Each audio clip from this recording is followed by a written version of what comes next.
यहाँ पी रहता है, यहाँ एफ रहता है, यहाँ सी रहता है। अब देखो मुंह खच के समानांतर अगर किरण जाएगी तो वह फोकस से होकर गुजरेगी। ठीक, मुंह खच के अगर समानांतर जाएगी तो वह किरण फोकस से होकर गुजरेगी। दूसरा,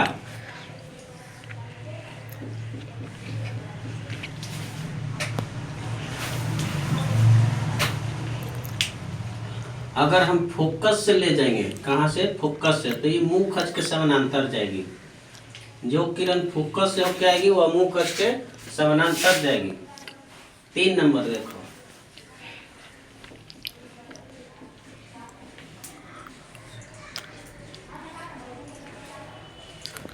तीसरा हो जाएगा कि अगर हम प्रकाश को सी से हम ले जाते हैं तो यह सी से जाएगी, तो यह सी से क्या होती है, लौट जाती है।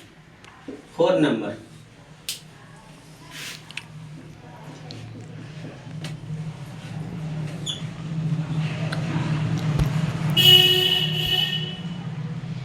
एक पी से जाता है प्रकाश, पी से अगर जाएगा तो जितना डिग्री के कोण बनाएगी उतना ही डिग्री के कोण बना के वापस आती है। इसलिए आती है कि बीच में जो होता है लंब के काम कर देता है। इसलिए क्या हो जाता है, आपतन कोण नहीं हो जाता है परावर्तन कोण। तो आपतन कोण बराबर परावर्तन कोण, परावर्तन के नियम से। इसलिए किरण जो पी से जाएगी तो उतना ही डिग्री के कोण बना के क्या करेगी, वापस जाएगी। अब देखो प्रतिबिंब बनाने के लिए बता देते हैं। चलो किरण आरेख समझ गया। किरण आरेख यही 4 गो होता है। किरण आरेख जिसको पता चल जाएगा उसी प्रतिबिंब बनाना आसान रहेगा। जो समझ में आ गया, 4 गो है। एगो मुंह खच के समानांतर जाएगा, वो फोकस से गुजरेगा। जो फोकस से जाएगा मुंह खच के समानांतर, और जो सी से जाएगी वो सी से वापस आ जाएगी, और जो पी से जाएगी जितना डिग्री कोण बना के आएगी उतना ही डिग्री कोण बना के क्या होगा, जाएगी। अब देखो प्रतिबिंब पहले में ही बता देते हैं। प्रतिबिंब 6 गो बनता है। अवतल दर्पण होवे चाहे उत्तल दर्पण होवे चाहे कोई लेंस होवे, यह 6 प्रतिबिंब बनता है। पहले हम बताते हैं 6 कैसे बनता है।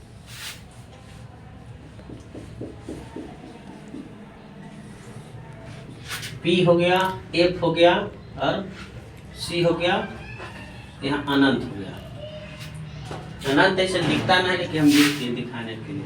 पहला वस्तु को हम अनंत पर रखेंगे, दूसरा हम सी और अनंत के बीच रखेंगे, तीसरा रखेंगे सी पर, 4 नंबर को करेंगे सी और एफ, सही मतलब वक्रता केंद्र और फोकस के बीच में रखेंगे। 5 नंबर को फोकस पे रखेंगे। 6 नंबर जो होता है यह फोकस और पोल मतलब ध्रुव के बीच रखाता है। Focus first, second, third, fourth, 5 और 6, इतना ही प्रतिबिंब बनता है। चाहे दर्पण रहे, कोई दर्पण रहे या लेंस रहे। देखो अब होता है जो अनंत पर रखेंगे तो इसका प्रतिबिंब फोकस पर बनता है, यहाँ पे बनता है, फोकस पर बनेगा और छोटा बनता है, और उल्टा बनेगा। अब देखो अनंत और सी के बीच रखेंगे तो ये बनता है सी और एफ के बीच। अनंत और सी के बीच, अनंत पर रखेंगे तो सी और एफ के बीच बनेगा, और सी पर रखेंगे तो इस सी एफ पर बनेगा, और सी और अनंत के बीच रखेंगे प्रतिबिंब, अनंत पर रखेंगे तो एफ बनेगा, और अनंत और सी के बीच रखेंगे तो एफ और फोकस है वक्रता केंद्र मतलब सी और एफ के बीच बनेगा। सी पर रखेंगे प्रतिबिंब वस्तु तो सी एफ पर प्रतिबिंब बनेगा। और अब ये देखो, अब सी पर रख दिए, अब 4 नंबर कहा है सी और एफ के बीच रखेंगे तो सी और बी एफ के बीच 4 नंबर तो बनेगा अनंत और सी के बीच, यहाँ बनेगा। अब ये बच्चा फोकस पर रखेंगे तो ये अनंत पर बनेगा, लेकिन बहुत बड़ा बनेगा। हम दिखाने के लिए दिखा रहे हैं, बहुत बड़ा बनेगा, दिखाई भी नहीं देगा। तो ई दुगो छोटा बनता है, छोटा बनता है, वास्तविक भी बनता है, और छोटा वास्तविक बनेगा, और ई जो है बराबर बनता है। सी पर जो रहेगा वो बराबर बनेगा, आकार भी बराबर हाइट भी बराबर, सब चीज बराबर रहता है।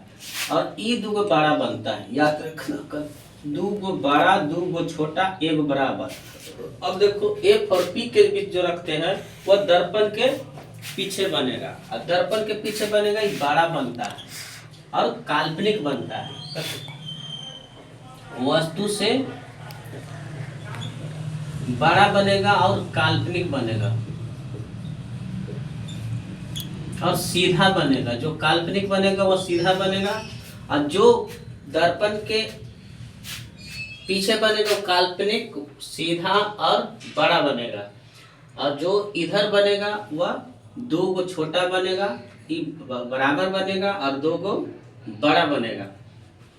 एक बार फिर देख लो, अनंत पर रखेंगे तो एफ बनेगा, और अनंत और सी के बीच रखेंगे तो एफ और सी के बीच बनेगा, सी पर रखेंगे तो सी एफ बनेगा, एफ और सी के बीच बनेंगे तो अनंत और वक्रता केंद्र के बीच बनेगा, और एफ पर रखेंगे अवधि में तो अनंत पर बनेगा, और पी और एफ के बीच है तो दर्पण के पीछे बनेगा। ठीक, अब देख लो थोड़ा सा, देखो 1 2 3 4 5 इधर से एकदम असेंडिंग ऑर्डर चला, बढ़ते क्रम में आने से बाद घटते क्रम में लिख लेना।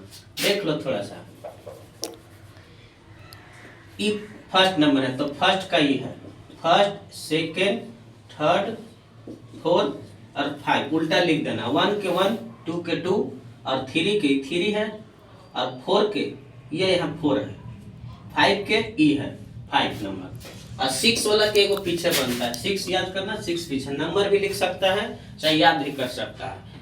और अगला नेक्स्ट वीडियो में हम इसको बारी बारी से बना करके दिखाएंगे, इसलिए शॉर्ट में बता दिए कहाँ बनता है, थोड़ा सा ही देख लो।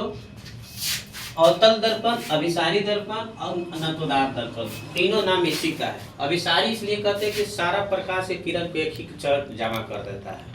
थोड़ा सा ही देख लो, उत्तल, उत्तल दर्पण में,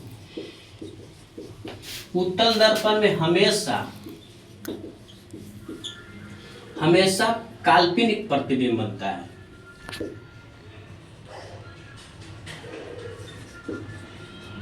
काल्पनिक बनता है और छोटा बनता है, इतना याद रखना। ये उत्तल दर्पण के लिए से बता दिया शॉर्टकट।